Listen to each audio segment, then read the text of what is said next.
Alright guys, so as you can see from the thumbnail, we've got something pretty special with this one. This could potentially be the best looking watch that I've checked out on the channel to date. In fact, I'm even tempted to go as far as saying this is beyond a watch, and it's actually entering the realm of being a piece of art.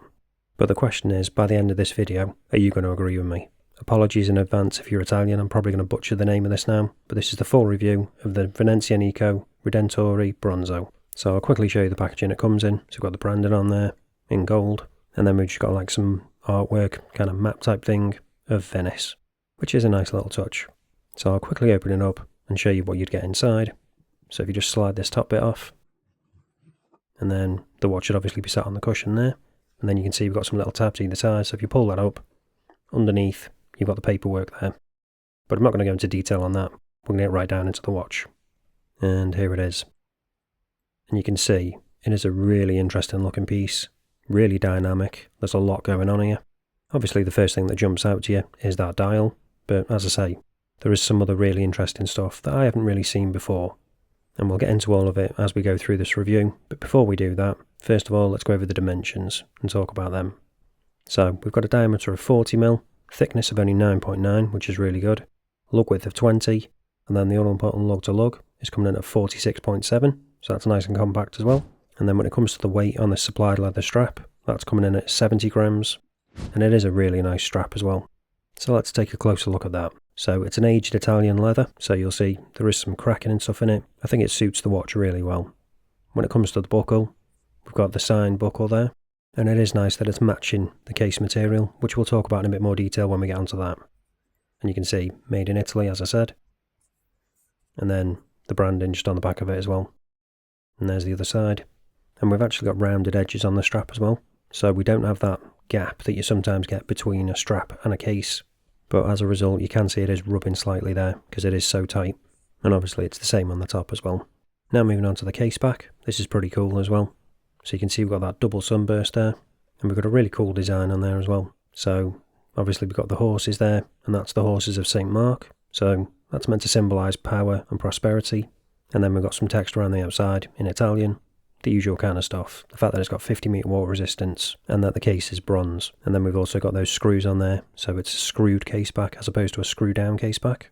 So I've alluded to it a few times that this case is a little bit different, it's not the usual bronze, so let's get into that. So the type of bronze this is actually using is QAI 9-4.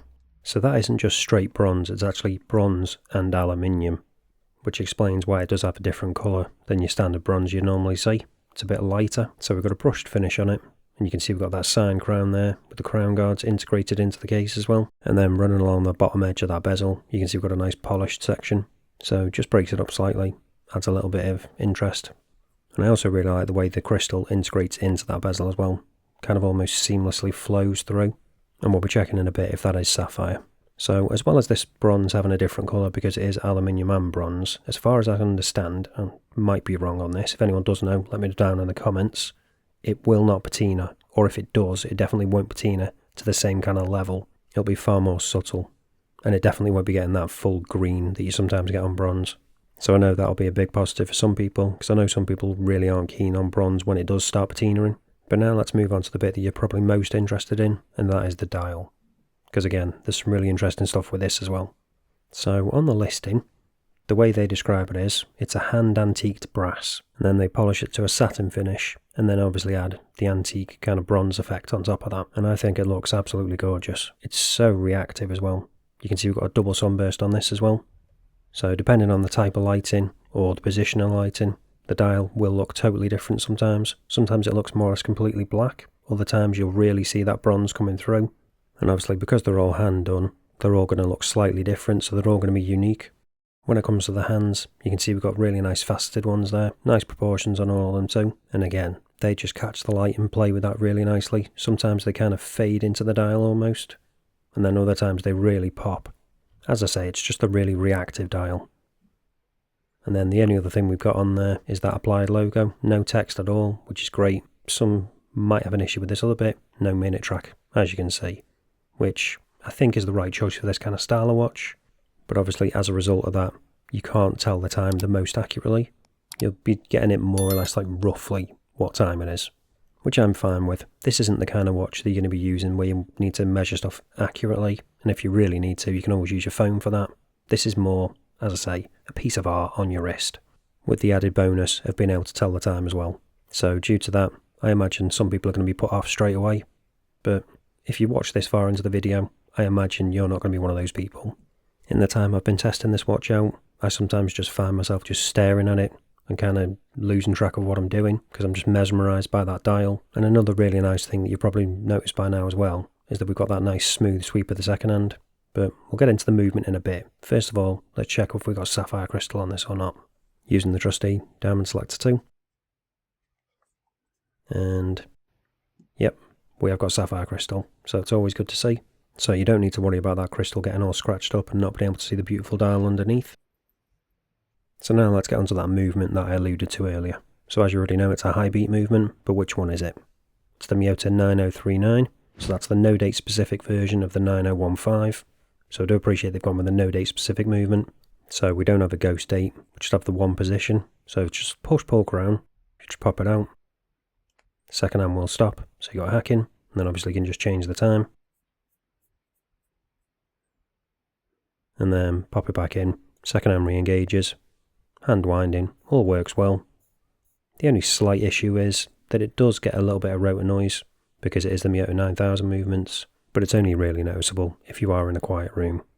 So obviously, given the style of this watch, we don't have any loom, so we're not going to be doing a loom shot, but you're probably wondering now, how much is all this going to cost you? So it's coming in at $645, £508, €615, which granted isn't cheap, but for all the stuff you're getting, I do think it is worth the money though. There is some really interesting and unique stuff going on with this, stuff that I haven't seen on any other watches. But before you make up your mind whether you agree with me or not, you probably want to know what it's like on wrist. So I'll show you that now, and we'll also go over the pros and cons, because as much as I like this, no watch is ever perfect. And here it is on my 7-inch wrist. So you can see what I'm on about. As the light changes, sometimes you don't even really notice those bronze details on the dial, and then other times it really pops. And the same kind of goes for the case as well. In certain lighting it looks slightly more bronze, kind of gold coloured. In other ones, it's kind of almost silver. As I keep saying, it's just really reactive. It makes you feel alive. When it comes to the strap, I'm glad they went with the matching hardware on the buckle. And I do like it, it's signed as well. I also really like this aged Italian leather as well. It's developing a patina all of its own as well. I think it suits the watch perfectly. And I just think the watch wears really nicely on wrist as well. Got the nice compact lug to lug, and then curvature to those lugs as well. It's also really thin at 9.9mm. We've got that sapphire crystal, which kind of melts into the dial almost, and blends into the case really nicely. I really appreciate that they didn't put any text on the dial at all either. Definitely the right call. Same with the minute track as I said earlier. Keeping it perfectly clean. Yeah, it does affect how you can tell the time accurately, but it looks so much better for it though. And that's what this watch is all about. It's all about the looks really. Being able to tell the time is just a bonus almost. I've not had any issues being able to tell the time on it. Like, as we've got it now, it's coming up to almost 10:15. They definitely made the right call going with the Miyota 9039 with this, so you get that smooth sweep. If the second hand had been ticking, I think it would have distracted and taken away quite a bit from this watch. And it also helped as well, because they can get that thickness down. But as I said though, it isn't perfect. There are a few little things that I'd probably tweak, one of which being that strap. Yeah, it's nice they've got the curved ends, but it is a touch too tight to the case for my liking, so it does rub a little bit on the strap. When it comes to other things, there's not really many. I'm kind of struggling slightly. Perhaps one of the issues that some people might have is the fact that we've got AR on the crystal, but it is actually slightly blue. Although that is only around the edge, you don't get that in the centre of the dial or anything, so I think it's alright, it doesn't really bother me. But that is pretty much it. Otherwise, I think they've absolutely nailed it with this one. It's an absolutely beautiful looking piece. Really interesting case materials and dial. You've got the sapphire crystal, the high beat movement, that really nice case back, the matching hardware on the strap, the aged Italian leather strap as well. I just think it's a really well thought out, really well executed, beautiful looking piece, which is why I'm leaning more towards it being a piece of art on your wrist. And I think about it more like that, as opposed to actually a watch, which might sound a little bit odd. But hopefully now you've watched all this, you might understand why I say that. But the question is, do you agree? Do you feel the same way? Are you interested in picking one up? If you are, link is down in the description as always. But if this one isn't for you, I have checked out a couple of their other watches, so I'll leave a link to them at the end, and also the playlist down in the description as well. But that's it for this one, guys. Thanks for watching, and I'll see you in the next one.